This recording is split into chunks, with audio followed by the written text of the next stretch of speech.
Good morning. Good morning, and welcome to the Profit Lab podcast. Woo! I hope everybody enjoyed that little musical intro. I love rock music, so that's exactly what I'm listening all the time. So welcome, guys, and welcome to the Profit Lab podcast. I'm your host, Marie Torossian. I'm a CFO and auditor, certified public accountant, and a chartered global management accountant. And I serve the entrepreneur community and business owners through my CPA firm, Marie Torossian CPA, and the management consulting company that I have, the Profit Lab. Which brings me, the Profit Lab podcast serves to expand our mission to empower entrepreneurs by bringing their stories to the masses. We are thrilled to tell your story to inspire, empower, and uplift other entrepreneurs. So check out our website, theprofitlab.biz/podcast. So with that, last week we actually launched the podcast for the first time, and I specifically spoke about my experience in my entrepreneurial journey, and I shared some valuable tips, specifically 7 of them, that I learned from my experience and how you can avoid and do better. So with that, today is August 8th.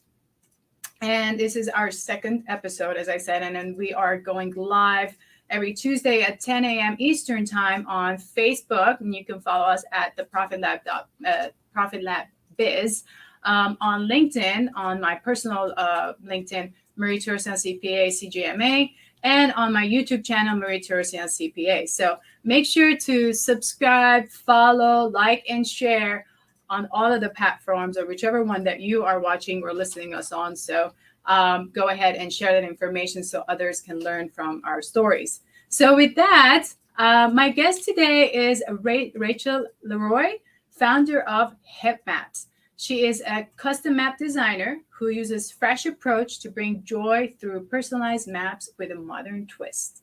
So let me welcome you, Rachel. Hello. Good morning. Good morning, Rachel. I'm so happy you're here. You are my first guest on this show, so it's super, super special, and I'm super excited and energetic. Thank you. I am honored. We are so happy to meet with you. So, Rachel, the whole point of, like I said, the Profit Lab podcast is to bring stories of individuals, entrepreneurs, small business owners, bring their stories and their overall challenges and stuff that they've gone through as they built their business, so that other entrepreneurs can be inspired, motivated by their story. So today we are going to be inspired by your story. So why don't you tell us a little bit about yourself? So we want to get to know you, the Rachel, the person, before the entrepreneur. Yeah. Well, I live in Sonoma, California, Northern California, so it's quite early. Usually I'm not talking at this hour. But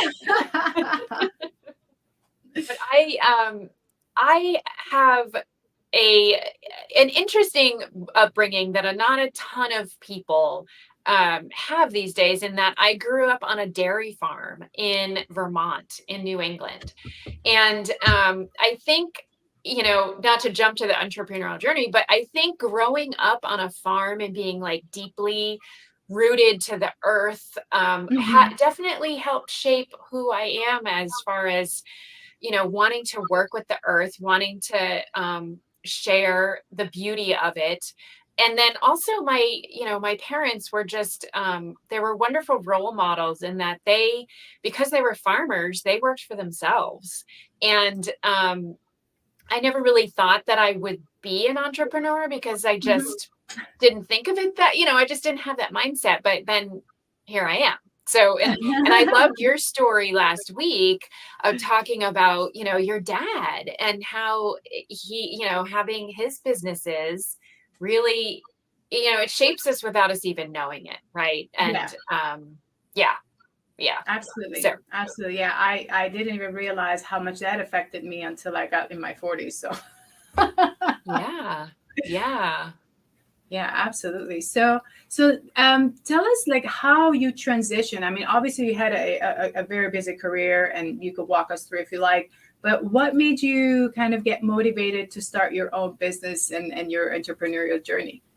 Well, it all comes to maps. So on the farm, picture the kitchen Woo! table of this Vermont farmhouse. And I was the kid who had my nose in the atlas. Like I just loved maps, and I would pore over maps as often as I could. And, back in the 80s, aerial photos were not nearly as common as they are now because we didn't have Google. And so whenever I would see an aerial photo, I was just fascinated by it. I had to figure out what I was looking at, what was the perspective, what was the angle. And so in college, I studied environmental science, and I was able to take a class where I learned how to make maps in this class, and it was using software. And so I've been making maps for over 20 years. Wow. And yeah, and I worked in various industries. I did vineyard design for 15 years. And Cool. when I decided, yeah, it was very interesting. But when I decided to leave that company in 2019, I said, I want to be a consultant. And there's a lot of different things that I can do because I have organizational skills and I have management and human resources, all that kind of stuff. But the thing that really drove me was I said, I want to make sure I do something with maps because maps are what lights me up. Whenever I would work with maps, it would be the best day. That would be the best part of the day. So in 2019, I became a consultant and I started working with wineries making maps for their tasting rooms to show people where their grapes were grown and the wines that they were pouring. And in early 2020, I joined a networking group, a local networking group, and I sat next to a wonderful woman and I was telling her about what I was doing. And she said, have you ever thought about making a map for a wedding? And I had not ever thought of that. And like, and what she was picturing was like a site plan, but that question was the spark that led me to be an entrepreneur. Like that one thing, because I started thinking about it and I started thinking, how many times have I gone to a wedding somewhere else out of town? I don't know, say Nashville, right? I'm there for 3 days and the wedding is 6 hours. And I don't know where the great restaurants are. I don't know where the cool things to go and what to see and what to do. And mostly because I love to eat, where do I eat? I don't want to waste a meal. And I don't want to waste time researching for hours. Exactly. Scrolling through Yelp for like a half an hour and you're still hungry and you still don't know where to go. So that was the spark. I tried to launch that idea in March of 2020. I launched just during COVID. Well, I launched it the beginning of the week, and by the end of the week, that Friday, there was the lockdown everywhere. And then the following week, the headlines were full of how many people had canceled their weddings. Oh my gosh. And I went, yes, okay. Wow. This is a rough start. Sounds familiar to me. Oh, I know. We have so much in common in that.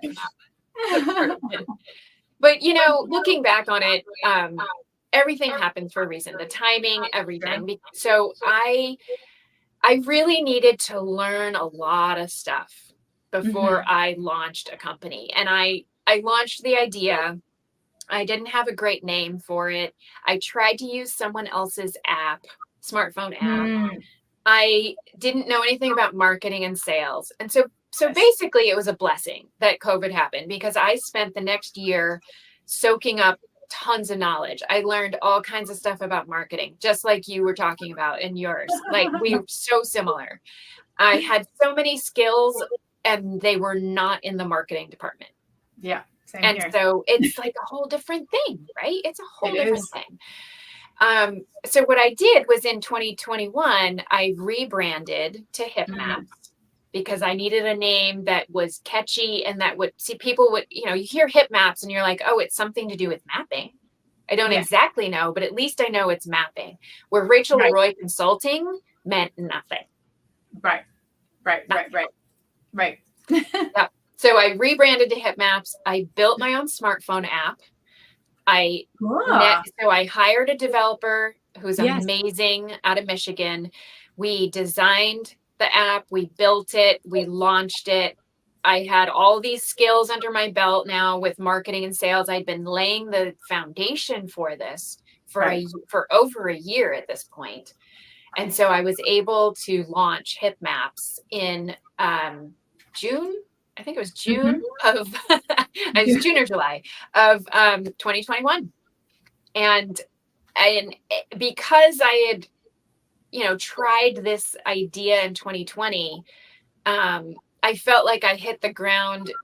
I hit the ground running. I had already set all this work up. I had already been networking for over a year. I had all these contacts. I had all these skills that I didn't have in 2020. True. So it was a blessing. It was a blessing. Yeah. But it's going to be interesting because I know I'm the first guest on your show, and I'm curious to see how many people come in and say, I've always known that I wanted to be an entrepreneur. It was just a matter of time. And I'm not that person. I just sort of went from like, oh, I'm going to be a consultant to do a lot of things to this spark and this idea. Yes. And then boom, here I am. And I love it. I absolutely love it. But if you would ask me 10 years ago, would I be doing this? I'd be like, no way. Yeah. And I think a lot of us start as consultants. I mean, I did that as a side gig for a little while I was still had a full-time job. And I think that's our way of kind of thinking like an entrepreneur, like wanting to do something is pulling us away, like to do something different. And then eventually you're like, well, yes, I definitely have to take this as a real business and not just a consultant. And even consulting is kind of like a business. It's just that you're alone versus in a business setting, you're starting to work and hire and outsource and all that stuff. Now you're managing. Not only is it you, but it's you and a team. Even if it's 1099ers or whatever it is, it's still a team. You're managing as a business versus you just go to the job and leave. But yeah, absolutely. And then it includes, like you said, the marketing and the sales and all these other pieces have to play with it. Yeah, absolutely. We have way so much in common because, I launched the firm in January 2020. I was like, until then I was just a consultant. I was jumping from project to project. Yeah. And as soon as I'm like, really? Like I just launched the firm. Like I thought, yeah. Yeah. I will say one great thing about what I do is that I can make a map anywhere in the world.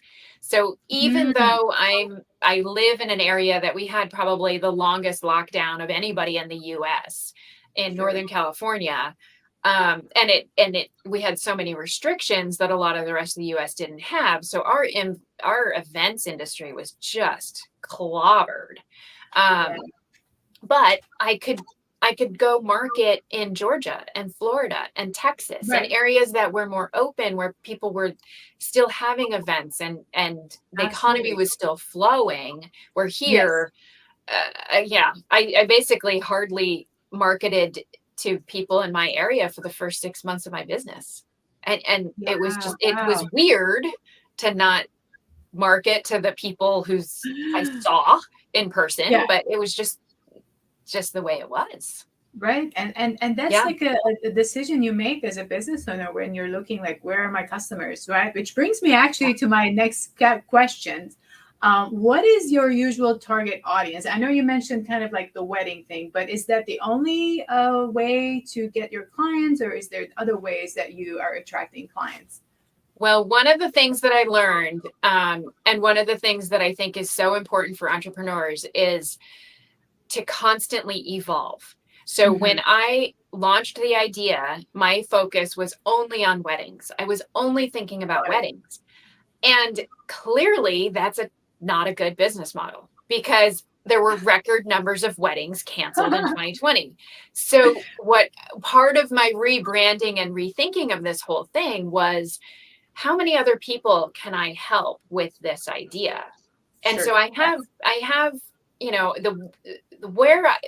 the maps I make can be used for so many different situations. And it's festivals that have a lot of things going on in yes. different places, and they get Right. people to the right place at the right time. And the main thing that hip maps is used for are recommendations. So what restaurants and breweries and wineries and hikes and shops does someone recommend? And I always call them the host. So though that's the biggest thing. And this host can be a couple getting married for sure, with people coming Mhm. in from out of town, but also businesses holding events like conferences or annual meetings, Right. That's or true.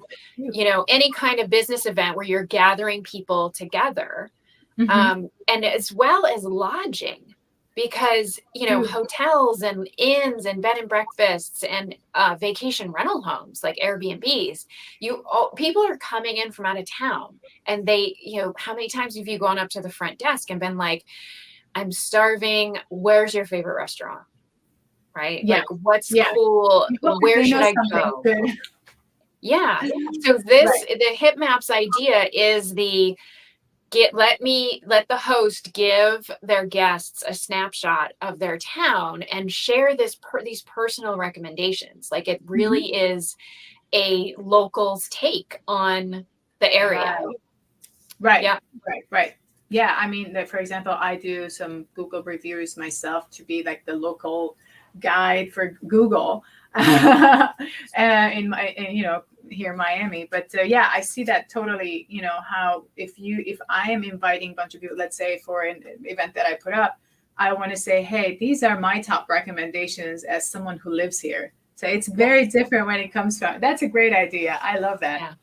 Yeah. Yeah. And the thing that I haven't mentioned this yet, but the thing that makes hip maps different is that I make a map from of all these places, so people have an idea of where they are. But in my smartphone app, you Hmm. can see your location right on your host's map.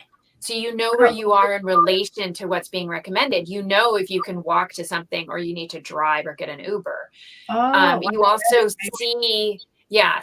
And then you also see the host comments about each place. So they can say, we love the barbecue here. We love the sampler of their beer over here. This is like a super cool art gallery with local artists. You say a little something about each place so that people have a much better idea of what each place is offering. And then people can get directions right in the app. It takes, so you're going to the right place.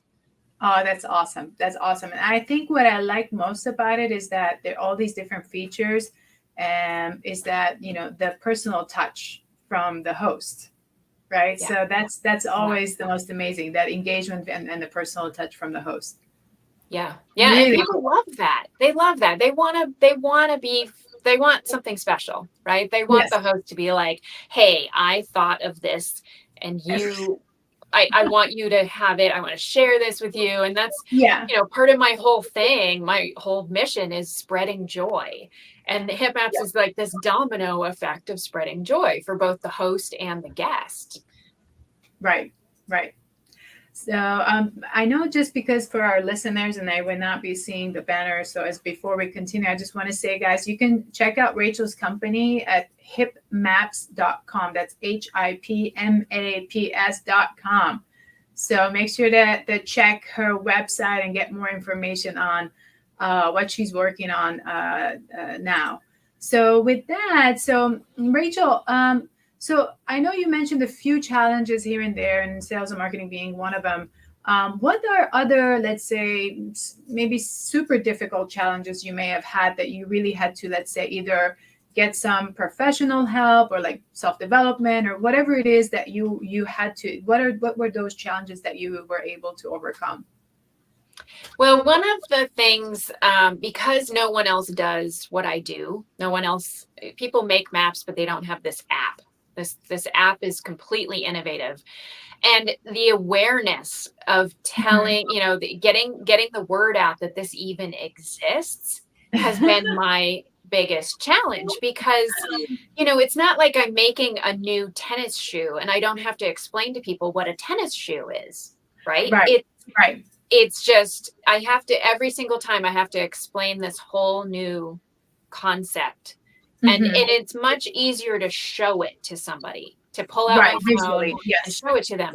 But I can't obviously meet with every single person who might want this. So my biggest challenge is conveying what this is and how it works. And so I've initially, like kind of like you, when I first started, I built my own website, not with hip maps. There's no way I could have done that with hip maps. So I hired a wonderful website developer, and she helped me design a website that is, and we're actually updating it again. Like that's a constant thing. Yes. Yeah. Yes. And we're using videos and visuals and trying to convey what this app does. That's a huge thing. So the website was a huge deal. I also joined several different networking groups and associations. Yes. And a lot of different associations of professionals in the industry that I was targeting. So associations of wedding professionals and event planners. And that's been my best way of getting the word out to the planners of these events so that they can then know whether or not it's a good fit for their event that they're putting on. Right. And it kind of pinpoints like some of the customers are actually the event planner, maybe, because sometimes, companies hire event planning company. So then you might want to be targeting the event planner, that company versus the actual company. So yeah. And so it's a lot of, I have a split in my business where I have B2C business to consumer and B2B business to business. Right. I have both clients because the couples getting married are customers, but yet a lot of my work is with businesses. And so it's been a tricky balance because, my Instagram feed is definitely targeted more for the consumer and yet my LinkedIn feed is a little bit more targeted to the businesses. True. So one of the challenges that I faced was figuring out how to do that and where to do that, right? Which social media platforms to focus on. Where are the people that I want to target? Yes, absolutely. And that's something that we learn as we take more of those marketing classes, or if we are working with someone who's super knowledgeable to kind of help you separate how to market for your audience in the different channels, right? So absolutely. Even though Instagram is also great for businesses, but it also depends, right? So if more of the individuals are there, so, and especially your specific audience, say those who are getting married and you want to target them there. Absolutely. Yeah. I love that. Yes. Yeah. I didn't realize how much marketing was going to be one of the biggest challenges. And I'm glad I went through the challenge because I think I learned so much. I've pushed myself so much in the last 2 years. This podcast is a result of trying to get marketing done, and I'm very transparent about it. 2 podcasts now. And that's because, and I do, a part of the firm, the CPA firm, we do work, sometimes, business to business, sometimes business to consumer. So it's similar to you because, for example, taxes could be individual or it could be business. On the other hand, I do, let's say we have accounting and bookkeeping work for individuals, wealthy individuals that want to have someone do all their accounting for them. But then we also do it for businesses too. So, it's so similar in what you've gone through as well. Very similar. Yeah. And I'm grateful for all of the teachers that I've had in the last few years because I've taken tons of classes and webinars and seminars and month-long things, both, just in all kinds of different areas, including mindset, because you mentioned this in your podcast issue, whatever it was, volume, what was it? Episode. I was going to get there. It's early, folks. Mindset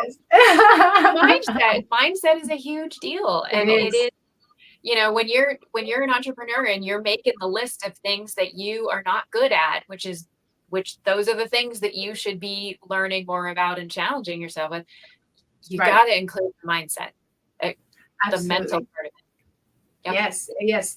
For me, even thinking like, I always thought of myself, very open-minded. I'm always wanting to learn all that stuff. But there's something about the mindset, because you will eventually hit that entrepreneurial plateau, I would say, where you're like, okay, I'm stuck. I don't know how to go, what to do next. And, then instead of like falling apart, if you have a mentor or coach, which the way I added that into my life has changed my mindset and just help push me a little bit more to get out of those stuck moments. So, and that's why I offer it now through the Profit Lab as well. So that's amazing. Mindset is definitely needed for everyone, because we all get stuck at some point in time and we need help. Yeah. And the whole thing's a roller coaster, and you got to be able to have the skills to handle that roller coaster. Yeah. Yes, absolutely. And then something you said about when you do the list and you realize, okay, I'm good at these things, but I'm not good at those things. And I want to learn about them. And there's that balance between you want to learn and do yourself, and then the stuff that you want to learn, but find someone to delegate and oversee. Absolutely. Those are two things too that I had to learn it. Yeah. I want to know how to do everything. And I want to know the theory and the strategy, but I don't want to do it all. Absolutely not. I agree with you. I want to know enough about how people look at a website and their behavior and how long of an attention span they have and where they look on a page. I want to know about that, but I don't want to design the website. Yeah. Yes, exactly. Oh, yeah. That was a big learning for me as well. Yeah. And I think many of us go through that, and that's why that plateau I mentioned, it's true, because you get stuck and you're like, do I update my website right now, or should I send the emails out, or should I finish this work? I mean, they're all important. Yes. Yeah. So we definitely go through that. So I love it. I love your story. I love it so much. So with all of these challenges and all those things, and I know we're getting closer to the 30-minute mark, because, we try to stay very, within 30 to 45 minutes, business owners, usually have limited time. So, what I wanted to ask you is that, just as I did my wrap up, with a few takeaways for others. So if there were 3 things that an entrepreneur should know from your experience, what would they be? Okay. The first one is easy, because this was the hardest one for me. Done is better than perfect. That is my motto. I love that. Thank you. Yes. Don't pick on the little things. Just get it out. Just do it, send it, launch it, get it out there. It's never going to be perfect. No. Stop wasting your time. Don't write 20-minute emails. Just get it done. It's done is better than perfect. Yes, I love that. Absolutely. I love that. Yep. Number 2 is, this is a marathon, not a sprint. Yes. And there's a lot of things that go into that. You got to have patience. You have to work hard, but you have to be balanced. Mm-hmm. You cannot burn out. You have to take care of yourself. You have to sleep. You have to eat well. You have to exercise. You have to rest. This is a long-term thing. And if you find yourself realizing that you haven't taken a day off in a month, you better take that day off. I can be blamed for that quite a few times. Yes. I'm speaking my own advice to myself right now. Yes. And it does come out of your own experiences, right? Like I know I've done it many times, and I tell myself too, like, don't do this again. And I find myself doing it again. And I think I've gone about 12 weeks working straight and then just literally crashing, just getting home on a Friday. And like, okay, I can't even keep my eyes open anymore. I just need to shut down. And that is a horrible way to live, because then you're messing up a whole bunch of other things in your body and your mind, and then you're completely shut down. So that's a very good advice. Thank you. And I find that because I love what I do so much, I don't realize how much I'm working because it's all Mhm. so great and I love it. Yes. But it's very important to stop doing that. Once in a while, you just I, have to stop. I agree with you. Like one of the things I realized when once I started getting into marketing and all that, I'm like, wow, I'm actually loving this. So like, for example, podcasting was something I really enjoyed but if you had asked me back in 2018, I was doing consulting on the side that I would have to do a podcast, I would be freaking out, like scared. And here I am, I'm doing it. I actually love it. So, and like you said, and when you're loving what you're doing and you have a really great goal and a vision of where you want to go, you kind of just keep adding, you push yourself, but then you really have to stop at some point and rest. Everybody You do. needs some rest. Yes. Yes. Yeah. Yes. Yep. I love it. So, and what's your third recommendation? Third one is find a way to afford getting help and try to do it before you actually need it. Because when you realize you need it, it's probably a little bit too late. So I use freelancers. Freelancers are amazing. I have a couple of them and I have a couple more like on call. They're just amazing. And so freeing up the time, I don't need to schedule all the social media posts. There's no way that's a good use of my time. I have a much better use of my time trying to get the word out and sales and actually making the maps, all building the relationships. Right. Finding a way to afford help is very important. Yes, I love that. These are really, really great recommendations. And I feel with you because I've gone through the same things myself, and I love it. This is great. So I wanted to bring everybody's attention that, Rachel is making this awesome, awesome offer to all our viewers and our listeners. The special offer is you can get 50% off any custom map that you would order with Rachel, using a discount code Profit Lab, as in one word, Profit Lab at checkout on hipmaps.com. So I appreciate that, Rachel. Thank you. I think our listeners and viewers will love it too. Very, very, very welcome. Awesome. So Rachel, this was great. Thank you so much for sharing your story with us. Is there any other last minute message that you would like to leave to our viewers and our listeners? Oh, stay fresh. Stay fresh. Always evolve. Always learn, always evolve. Oh yeah. Absolutely. Stay fresh. Yeah, I love that. I think it's really relevant, very important. We got to stay on top of our game all the time when we're business owners, for sure. Well, that was great, Rachel. Congratulations so much for delivering great work to your clients and building this business and learning so much through, your business. And to all our viewers and listeners, thank you so much for joining us today.